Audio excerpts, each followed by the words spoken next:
बिस्मिल्लाहिर्रहमानिर्रहीम। अस्सलाम वालेकुम students, I am Mohammad Fouad Malik और आज जो हमने आर्टिकल डिस्कस करना है उसका नाम है इंटरफेरेंस। आइए देखते हैं। जी स्टूडेंट्स, प्रीवियस लेक्चर में हमने आर्टिकल डिस्कस किया था सुपरपोजिशन प्रिंसिपल, जिसके लास्ट में हमने उसके 3 केसेस डिस्क्राइब किए थे और उसमें फर्स्ट केस था कि जब किसी एक मीडियम में 2 वेव्स जिनकी फ्रीक्वेंसी सेम है और सेम डायरेक्शन में ट्रेवल कर रहे होते हैं और आपस में मिक्स होते हैं, तो इस तरह से एक खास किस्म का फिनोमेनन जनरेट होता है जिसको इंटरफेरेंस का नाम दिया जाता है। तो आज हमने इसी आर्टिकल को डिस्क्राइब करना है। तो इसकी बेसिक कंडीशन जो है वो हम यहां पे लिख लेते हैं कि जब किसी एक मीडियम में 2 वेव्स एक दूसरे से मिक्स होती हैं, किस तरह से मिक्स होनी चाहिए कि उनकी फ्रीक्वेंसी सेम हो, सेम फ्रीक्वेंसी, और डायरेक्शन भी सेम होनी चाहिए, सेम डायरेक्शन। तो इस तरीके से जब 2 वेव्स एक दूसरे के साथ सुपरपोज करती हैं तो हम कहते हैं कि फिनोमेनन इंटरफेरेंस का होता है। ठीक है, अब अगर हम इसको प्रॉपरली डिफाइन करें तो इसकी डेफिनेशन इस तरह से बनेगी।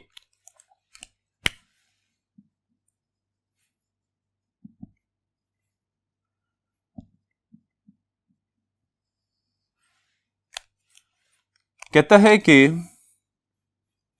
when 2 waves of same frequency traveling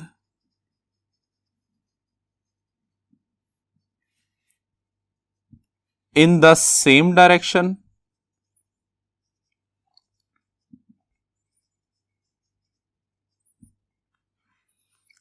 superpose each other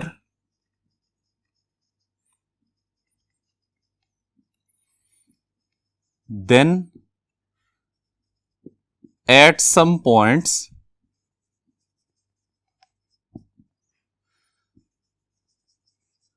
they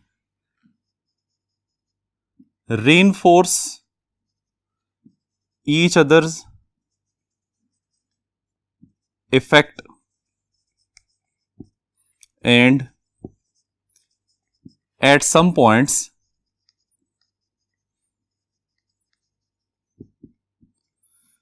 they cancels each other's effect।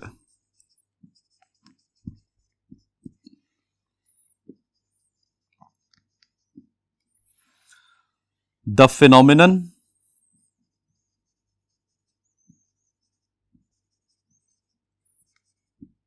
is called interference।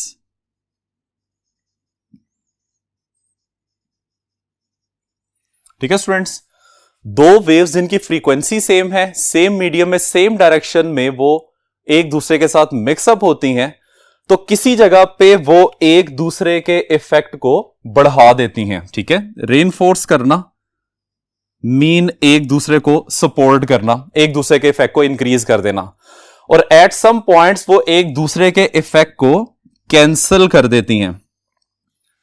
तो इस तरह का जो फिनोमेनन होता है उसको हम क्या नाम देते हैं? इंटरफेरेंस का नाम देते हैं। अब स्टूडेंट्स, डेफिनेशन में ही हमें ये जो 2 वर्ड्स मिल रहे हैं इससे हमें पता चलता है कि इंटरफेरेंस की बेसिकली 2 टाइप्स हैं। ठीक है, तो यहां पे अब हम लिखते हैं types of interference.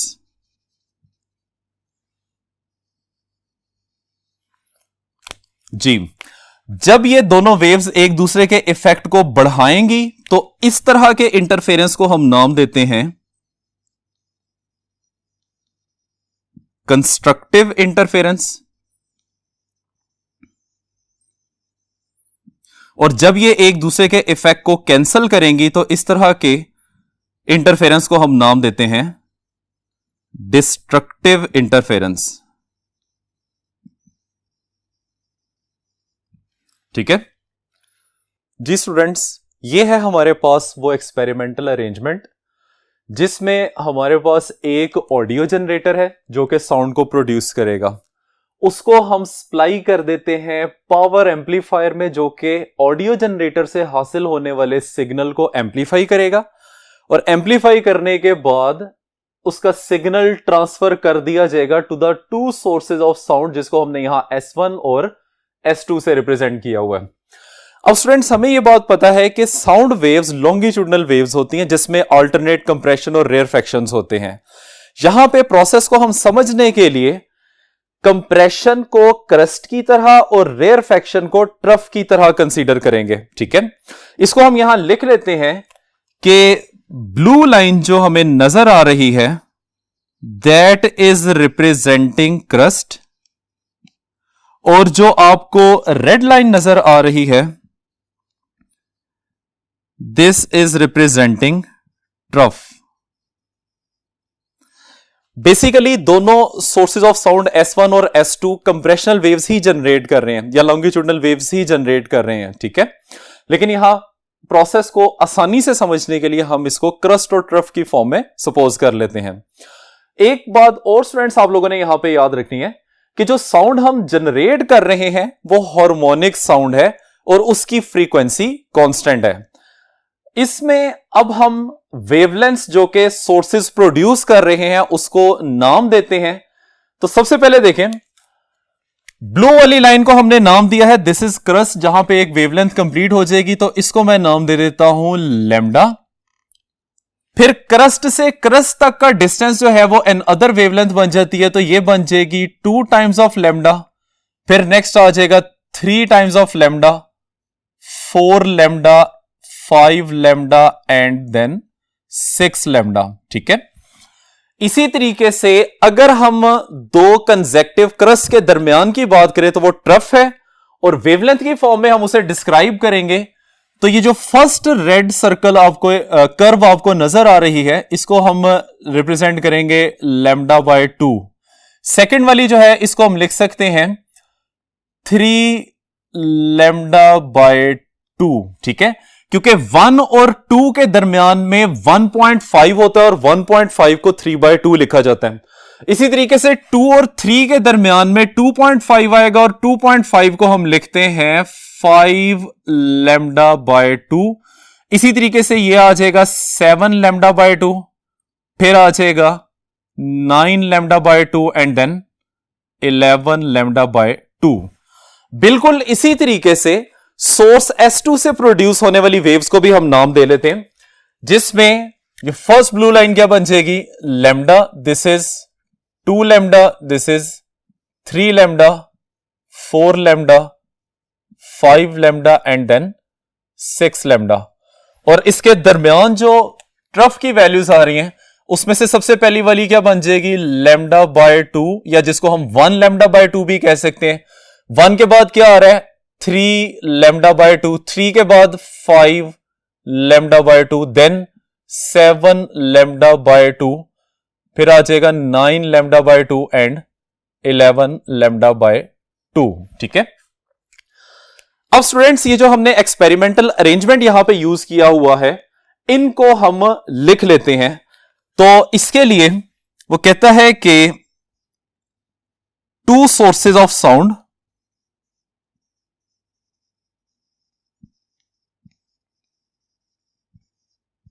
S1 and S2, ठीक है, which are producing harmonic sound of same constant frequency। ठीक है, इसके अलावा हमारे पास क्या है, एक ऑडियो जनरेटर है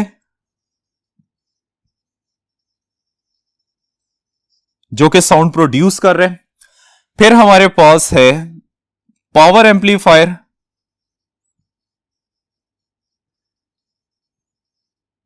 जो कि ऑडियो सिग्नल को एम्पलीफाई करता है, और फिर हमारे पास है जी एक अदद माइक्रोफोन और है साथ कैथोड रे ऑसिलोस्कोप। ठीक है स्टूडेंट्स, ये जो लास्ट दो कंपोनेंट्स हमने लिखे हैं ये इसके रिजल्ट्स को स्टडी करने के लिए इस्तेमाल किए जाएंगे, जो कि हम अभी आर्टिकल में आगे जाके इनको देखते हैं। ठीक है, अब स्टूडेंट्स हमने करना यह है कि जो हमने पहले डिस्क्रिप्शन दी है कंस्ट्रक्टिव इंटरफेरेंस की और डिस्ट्रक्टिव इंटरफेरेंस की, उसको हमने मैथमेटिकली प्रूव करना है। और उसकी डेरिवेशन के लिए हम जहां पे S1 और S2 से प्रोड्यूस होने वाली साउंड्स एक दूसरे के साथ मिक्सअप हो रही हैं, इस रीजन में हमें कुछ पॉइंट्स कंसीडर करना पड़ेंगे। अब स्टूडेंट्स याद रखिए, क्रस्ट के ऊपर और ट्रफ के ऊपर फॉल करे तो इसका मतलब है कंस्ट्रक्टिव इंटरफेरेंस, क्रस्ट ट्रफ पे या ट्रफ क्रस्ट के ऊपर फॉल करता है तो इसका मतलब है डिस्ट्रक्टिव इंटरफेरेंस है। और हमारी इस सिचुएशन के मुताबिक क्रस्ट को हमने ब्लू लाइन से रिप्रेजेंट किया हुआ है, जबकि ट्रफ को हमने रेड लाइन से रिप्रेजेंट किया हुआ है। तो हम ये कह सकते हैं कि वो पॉइंट्स जहां पे ब्लू लाइन को क्रॉस कर रही है या फिर रेड लाइन को क्रॉस कर रही है, डिफरेंट पॉइंट्स जहां भी आपको ये नजर आ रहे हैं, इस पे कंस्ट्रक्टिव इंटरफेरेंस होगा। और वो जगह जहां पे ब्लू लाइन रेड लाइन को क्रॉस कर रही है या फिर रेड लाइन ब्लू लाइन को क्रॉस कर रही है, उन जगहों पे डिस्ट्रक्टिव इंटरफेरेंस होगा। यह बात अब हमने मैथमेटिकली प्रूव करनी है bye calculating the path difference. ठीक है, हम यहां पे क्या करते हैं, कुछ पॉइंट्स कंसीडर कर लेते हैं। सपोज इसको मैं नाम दे लेता हूं P1 पॉइंट, इसको नाम दे लेते हैं P2 पॉइंट, इसको नाम देते हैं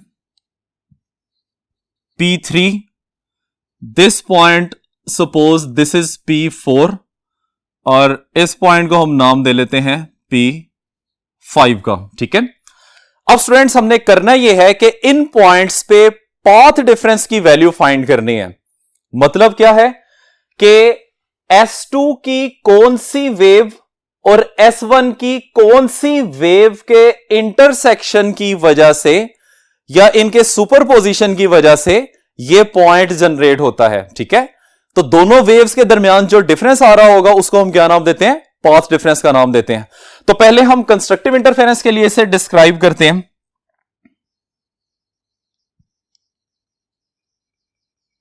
कंस्ट्रक्टिव इंटरफेरेंस। ठीक है, इसमें हम पहले कंसीडर करेंगे consider points P2 and P4। ये दो पॉइंट्स हम यहां पे स्टडी करेंगे। ठीक है जी स्टूडेंट्स, तो हम पहले कंसीडर करते हैं फॉर पॉइंट P2 पॉइंट के लिए हमने वैल्यू फाइंड करनी है पाथ डिफरेंस की। Path difference that is equal to delta S। अब पाथ डिफरेंस किस तरह से हम फाइंड करते हैं, दो पॉइंट्स के दरमियान में हमेशा फाइनल माइनस इनिशियल किया जाता है। यहां पे स्टूडेंट्स S2 सोर्स है वो फाइनल सोर्स की तरह, जबकि S1 सोर्स इनिशियल सोर्स की तरह बिहेव कर रहा है।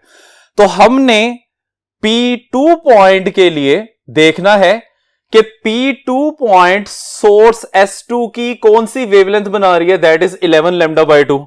और इसी तरीके से P2 पॉइंट को सोर्स S1 की कौन सी वैल्यू बना रही है, that is 7 lambda by 2।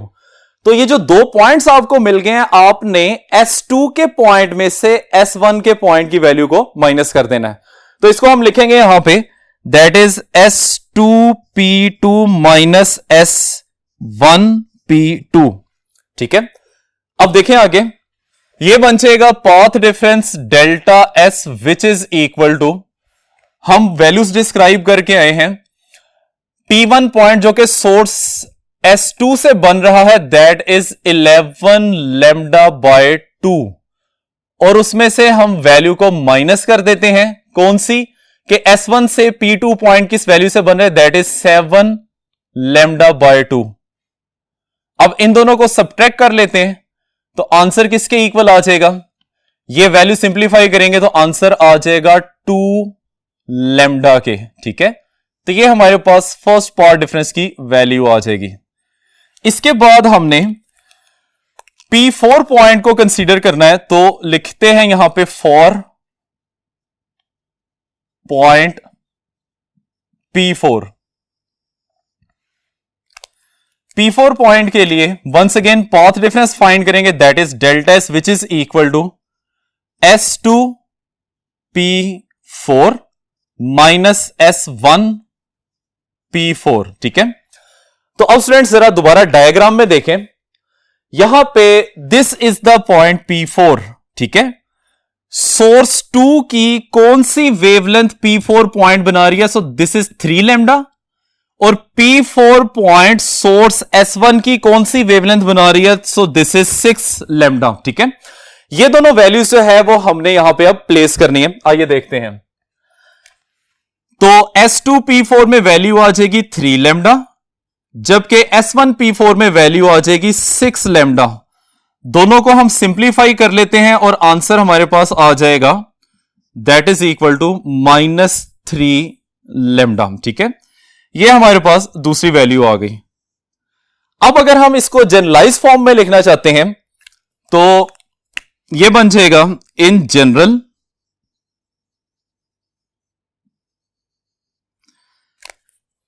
Path difference की वैल्यू जब भी वेवलेंथ का इंटीग्रल मल्टीपल होगी। ठीक है, तो इस सिचुएशन में इंटरफेरेंस हमेशा कंस्ट्रक्टिव होगा, where n is equal to 0 +-1 +-2 and so on so. ठीक है, अब अगर हम इसको प्रॉपरली डिफाइन करना चाहते हैं तो इसकी डेफिनेशन किस तरह से बनेगी, आइए देखते हैं।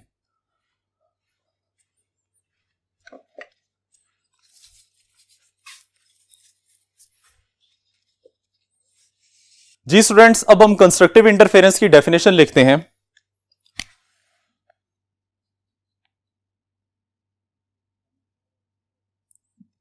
कंस्ट्रक्टिव इंटरफेरेंस, तो जो मैथमेटिकल फॉर्म हमने अभी फाइंड की है उसके मुताबिक कहता है कि whenever the path difference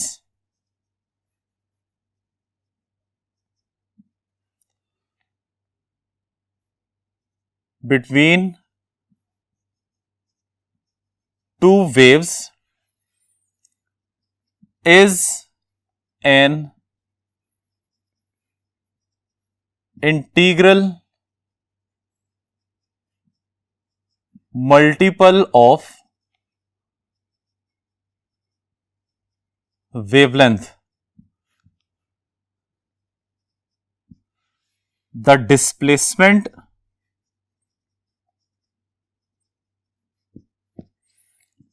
of the two waves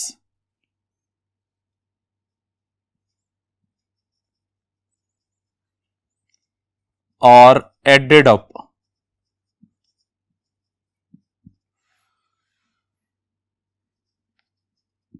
This is called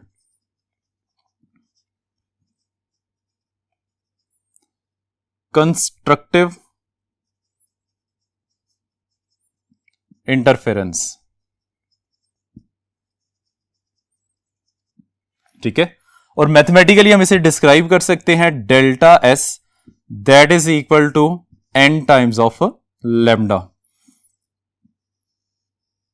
ठीक है, where n is equal to 0 +-1 +-2 and so on so. अब स्टूडेंट्स हमने बात करनी है वो पॉइंट्स जो कि रह गए हैं। ठीक है, अब स्टूडेंट्स हमने बात करनी है डिस्ट्रक्टिव इंटरफेरेंस के लिए, तो उसके लिए रिमेनिंग पॉइंट्स देखिए, जिसमें पॉइंट P1 है, P3 है और P5 है, जहां पे ब्लू लाइन रेड लाइन को क्रॉस कर रही है। ठीक है, यानी कि क्रस्ट ट्रफ के ऊपर फॉल कर रहा है और ट्रफ क्रस्ट के ऊपर फॉल कर रहा है। तो इसके लिए देखें,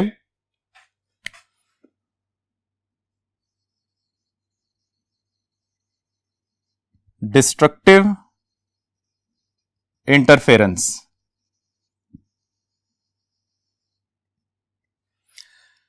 जी स्टूडेंट्स, इसमें हमारे पास पॉइंट्स हैं, consider points P1, P3, P5, ठीक है। तो इसमें हम कैलकुलेशन करेंगे पहले पाथ डिफरेंस के लिए फॉर द पॉइंट P1।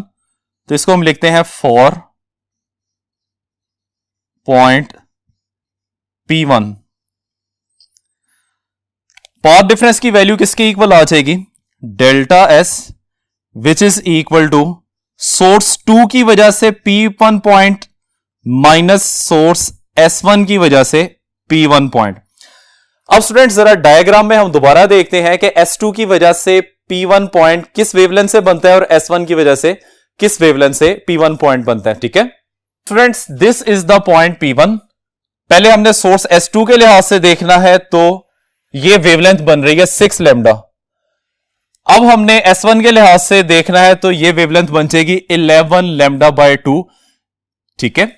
हमने क्या करना है, इन दोनों पॉइंट्स को, यानी कि फाइनल पॉइंट S2 के लिहाज से उसमें से इनिशियल पॉइंट S1 की वैल्यू को माइनस करेंगे, ठीक है।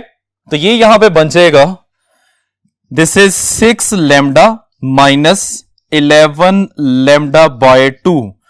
दोनों को हम सिंप्लीफाई करते हैं तो हमारे पास रिजल्ट आ जाएगा लैम्डा बाय 2, या इसको हम लिख सकते हैं 1 मल्टीप्लाई बाय लैम्डा बाय 2, ठीक है।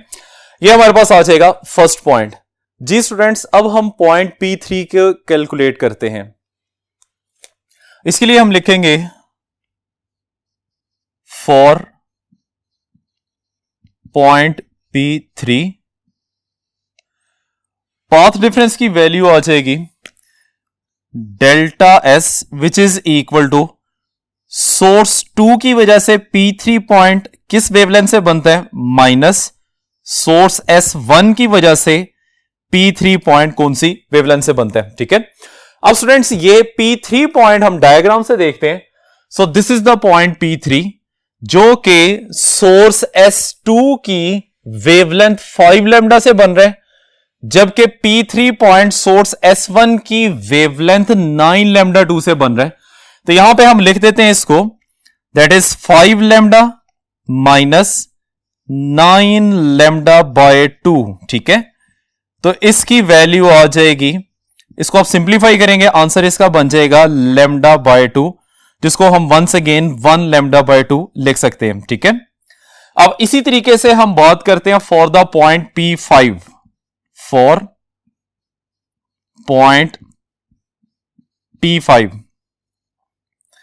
इसके लिए पाथ डिफरेंस की वैल्यू क्या बन जाएगी, डेल्टा एस, सोर्स 2 की वजह से P5 पॉइंट की wavelength minus source S1 P5 point wavelength, ठीक है। अब हम दोबारा से डायग्राम में देखते हैं। So this is the point P5 जो कि सोर्स S2 की वेवलेंथ 9 लैम्डा बाय 2 से बन रहा है, और P5 पॉइंट सोर्स S1 की 4 लैम्डा वेवलेंथ से बन रहा है, ठीक है। ये वैल्यूज हम यहां पे लिख देते हैं, this is equal to 9 lambda by 2 minus 4 lambda, ठीक है।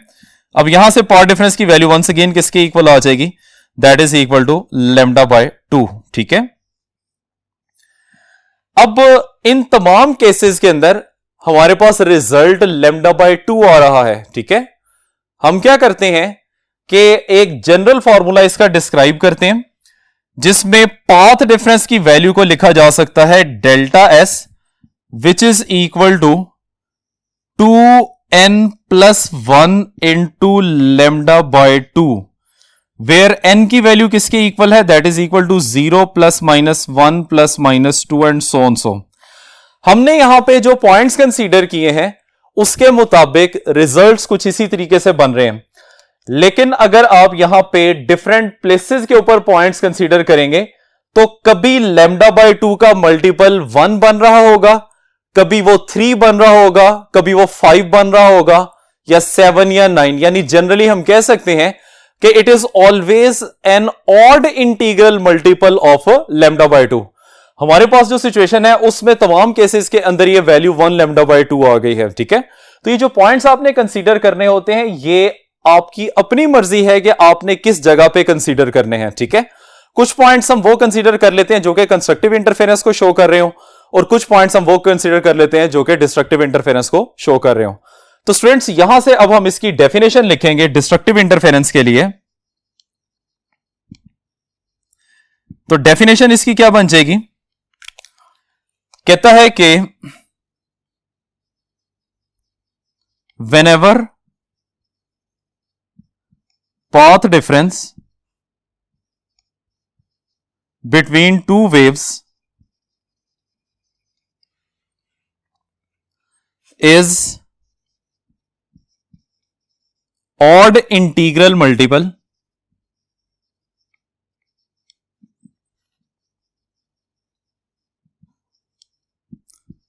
of half of wavelength, displacements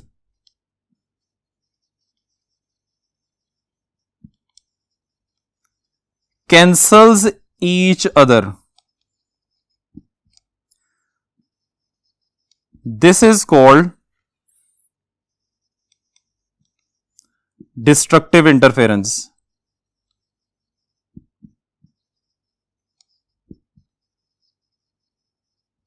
this is the definition of destructive interference. इसकी हम मैथमेटिकल फॉर्म पहले ही डिस्क्राइब कर चुके हैं। यहां पे ये फैक्टर, इसमें n की आप कोई भी वैल्यू प्लेस कर लें, चाहे वो इवन है चाहे वो ऑड है, इसका आंसर हमेशा ऑड ही रहेगा। तो इस रिलेशन से भी हमें पता चलता है कि हाफ ऑफ द वेवलेंथ का ऑड इंटीग्रल मल्टीपल किस चीज को डिस्क्राइब करेगा, डिस्ट्रक्टिव इंटरफेरेंस को डिस्क्राइब करेगा। अब स्टूडेंट्स देखिए, हमारे पास जो पॉइंट्स थे उसमें से कंस्ट्रक्टिव इंटरफेरेंस, जिसको मैं यहां पे CI से रिप्रेजेंट कर लेता हूं, उसमें P2 और P4 वो पॉइंट्स थे जो कि कंस्ट्रक्टिव इंटरफेरेंस को रिप्रेजेंट कर रहे हैं, और डिस्ट्रक्टिव इंटरफेरेंस के लिए पॉइंट थे P1, P3 एंड P5, ठीक है। अभी तक जो हमने बात की है वो थ्योरेटिकल कैलकुलेशन थी, ठीक है। अब हम इसको विजुलाइज करते हैं, जिसके लिए हमने दो कंपोनेंट्स लिखे थे, microphone and cathode ray oscilloscope. Cathode ray oscilloscope एक ऐसा डिवाइस होता है जो कि किसी भी टाइप की वेव फॉर्म को ग्राफिकली रिप्रेजेंट कर देता है, ठीक है। अब स्टूडेंट्स हमने करना यह है कि बारी बारी माइक्रोफोन को सिलेक्टेड पॉइंट्स जो हमने सिलेक्ट किए हुए हैं उसके ऊपर लेके जाएंगे, और वहां पे CRO की स्क्रीन पे अपीयर होने वाले ग्राफ को देखेंगे। तो स्टूडेंट्स जब हम माइक्रोफोन P2 या P4 पॉइंट के ऊपर लेके जाते हैं तो उस वक्त हमारे पास जो वेव फॉर्म आती है वो कुछ इस तरह से आती है, पल्सेस अपने नॉर्मल वैल्यू से ज्यादा एम्पलीट्यूड शो कर रही हैं। इसी तरीके से अगर हम बात करते हैं पॉइंट P1, P3 और P5 की, तो जब माइक्रोफोन इन पॉइंट्स के ऊपर रखा जाता है तो CRO की स्क्रीन के ऊपर हमें एक स्ट्रेट लाइन नजर आती है, जिसका मतलब यह होता है कि यहां पे साउंड एग्जिस्ट नहीं कर रही। साउंड वहां पे क्यों एग्जिस्ट नहीं करती?